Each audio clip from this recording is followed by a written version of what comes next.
Hey, Bobby Manning here. Welcome to the Garden Report after hours at TD Garden. Josue Pavon back in the house. Noah Dalzell here from Celtics blog. And same result for the Celtics as we saw for most of that first round series. A stifling defensive effort and great contributing production across the board from Derek White, who was fantastic. Yeah, he was. Jaylen Brown, who was phenomenal.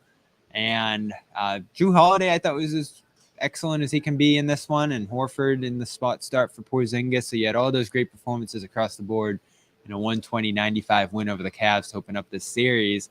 But the shooting struggles continue for Jayson Tatum. 7 for 19 here in this one.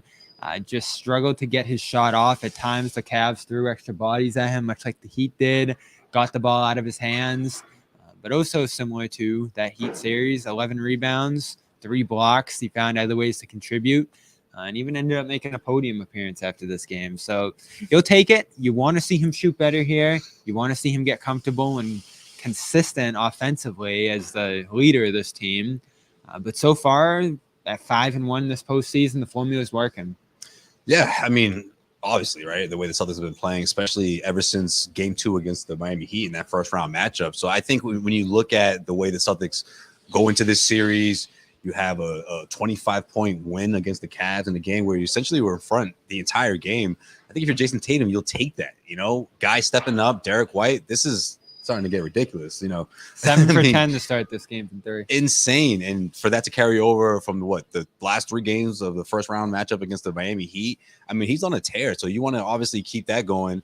I didn't think it's going to slow down anytime soon against this Cavs team. I don't know about you two, but the resistance is just not going to be there for Derek when you have Tatum and you have Jaylen Brown, the way he got off to a quick start in this game and it carried over throughout. I mean, you could argue that this is probably one of Jaylen's best post-game or post-season performances, So I just think when you have so many other great things across the board, it's hard to pinpoint Tatum shooting and say, man, this is something I'm really worried about just because of who he is historically, who he is throughout his entire career, especially in the postseason. I'm not there. I'm just not worried. He's proven himself so many times in the postseason with signature performances, especially when his team has his back against the wall. And I just don't think, obviously, the Celtics are in that position. And I don't think it's something to be worried about when you look at the way this team has responded and the way they've been consistent throughout the whole entire postseason. I mean, 5-1, 1-0 lead against the Cleveland Cavaliers. Yeah, I'm not quite there yet. Here's Joe Mazzulla. You thought Tatum played well tonight despite the bad shooting. Yeah, I mean, it's gonna it's funny, the usual self. I thought he played a overall well-rounded game. Passing, his screening allowed for those other guys to get open looks because of his screening in the half court, and he had some good shots at the rim defensively. So, like you said, success will look different for every night for each player. But at the end of the day, you can't be defined by one thing, and we got to compete at both ends of the floor. I thought our guys did that, for most of the night. So, what do you think? Did Tatum play well tonight? I think, he didn't have his best game. There's no way to make a 7 for 19 game be his best game. That being said, I think we're a little bit fixated right now on him being a superstar and him rivaling guys like Luka and SGA that are putting up these big numbers, Anthony Edwards.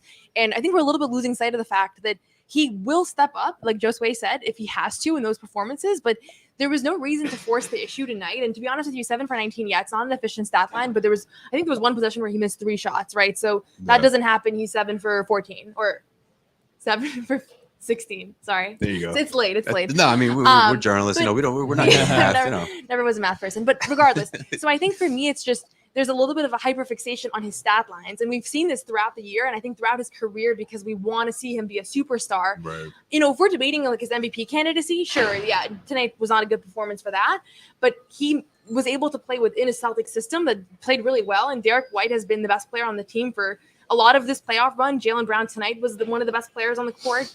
Peyton Pritchard, I got to give him a shout out, 16 points off the bench. Yeah. Like, we're getting a little bored because they've blown out the opponents 5 of 6 playoff games right now, right? Yeah. So we have to find things to talk about, but I think ultimately, he played an all-around solid game defensively, and so I'm not concerned about it. I think if we start to see something change offensively, like where the offense is sputtering and they need him to step up and he's unable to, then that's a different story. But I don't think we're there at this point. Yeah, and there's legitimately some Tatum rules going into effect. They are not allowing him to possess the ball, shoot comfortably. Miami was doing the same thing, right? You're just seeing loads of bodies in front of him. So I understand that. And I felt that coming in. Our official daily fantasy sports partner, Prize Picks, had him at 27.5 again.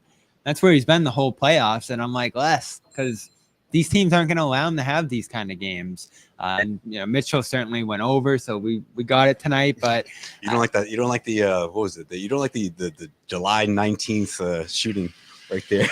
No, you don't like that. I mean, that's the way people are going to look at it. If you're going to pinpoint things that went wrong for the Celtics, but I mean, these guys had 5 players in double figures going into the fourth quarter. I mean, when it gets to the point of he's like really ice cold from the floor. I mean, we're going to talk about it. It's something worth mentioning, but I just don't think it's something that you have to think about later on saying, man, this might cost you guys a game here if this continues. It hasn't been a problem yet because he's doing all the other stuff. Right. What you wonder is 6, 7, 8 games into the playoffs, if he's still shooting 40% from the field, if he still can't find his 3-point shot, do you get diminished defense? Do you get drawbacks in different areas of his game? And the key for them this year, and I think Joe talked about it after the game, is that nothing's more important than winning. So I don't think anyone will have a problem if Tatum shoots 40 from the field and they win the championship for this whole playoff run. But I just think it's going to wear on him a little bit at a certain point, like especially with all the noise. Like he's going to hear it at some point that he's not playing well, that he's got to score more, that he's got to do these different things. And can he persevere through that? Because the teams just aren't going to let him do it. Or can he find a way to break through what they've shown him defensively? Yeah, I lost my initial point because of the math error last time. But what I was going to say is that I think we underestimate the gravity of like that he has on the court. And I was watching it. It's immense. Yeah, you have 3 players, focused on him. And then, you have Derek White wide open, Drew Holiday from the corner. Right. Al Horford, has gotten the most open shots in the history of basketball playing on the Celtics team, right? And so to me, it's like teams pick their poison. And for some reason, there's a consensus among the league that you're better off taking him out of his game than taking out the role players. And I don't know that I'd agree with that because it hasn't been working very well. I'm surprised that's the way the Cavs went And tonight. so, we watched Jaylen Brown cook everybody tonight, but he gets single coverage a lot of the night. All season, he's had, playing the Nuggets. He had that huge game in Denver. I forget, he had Christian Brown guarding him at points. He had guys, single coverage, driving to the rim, and he's going to go off in those moments. So I think a lot of it just comes down to the way the teams perceive the Celtics, and they want to triple team him or double team him. And, he'll have ugly stat lines, but the Celtics keep blowing things out. I don't think it really matters. Tonight specifically, I do think you saw that kind of defensive pressure. You saw some bad shot attempts too. I really didn't like the step back over Tristan, and there were some other moments too where he corrected it after, but I get you. But overall, he took it to the hoop afterwards. It is a similar story to the Heat.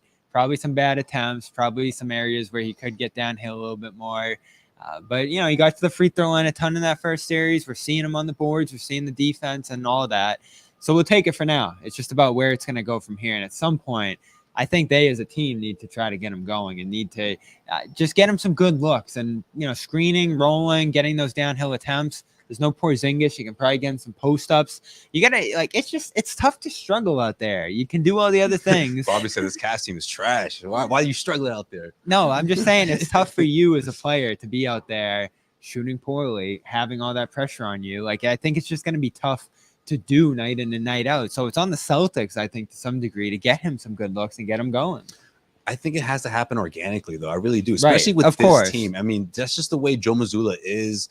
The way the team's always been, it's philosophy, right? Yeah. I mean, getting the best shot, moving the ball around. I just think when you have so many weapons like the Celtics do in that starting 5, especially, that you can essentially, set guys up and people know just how to make the right plays off of muscle memory. I just think that's the part that comforts Tatum most, right? So that when the moments for him to take over, or when he just feels it, it's just it's going to happen within the game, and it won't be manufactured, it won't be forced. So I think that's a big part of it. But you wonder how the Cleveland Cavaliers, yes, I was going to say how Tatum would adjust, but also how Cleveland would adjust. But I just think Tatum is the type of player that he's been around long enough that he knows when it's time to turn that switch on. You know what I mean? I don't think he's necessarily worried about it, or I don't think it's something that's going to be hinder his play or his performance. I think he's so beyond that, whereas a couple of years ago, that would be something that's in the back of his mind. Like, man, I got to get going. Yeah, we won, but hey, this is the playoffs. I'm supposed to.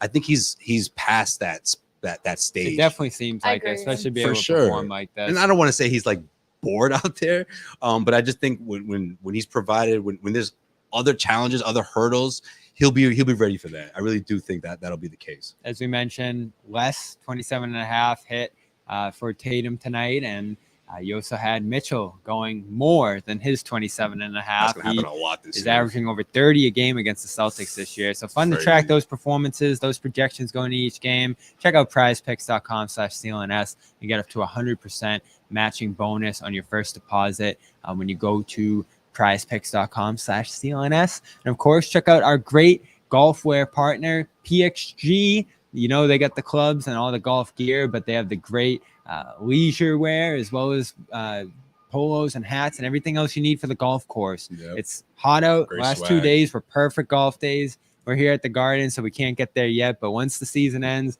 we'll be out there in our PXG. And it's great. You get a nice loose feel with it. And if you go to pxg.com/garden report, you're going to get a 10% discount on your first purchase over there. No, it wasn't competitive tonight, but what are you expecting going into game 2? More of the same for Tatum and the Celtics and the Cavs here, or could this have a different look to it? Yeah, I don't think we should expect that the rest of the series is going to be blowouts. But I predicted this to be a pretty easy round for the Celtics, and I think they took care of business tonight. I also think they have the memory of round 1, coming out, blowing the Heat in game 1, and then losing in game 2, and they're probably thinking about that, not wanting to repeat those mistakes. So I think they'll have a similar performance on Thursday. I don't know that there's that much Cleveland can do.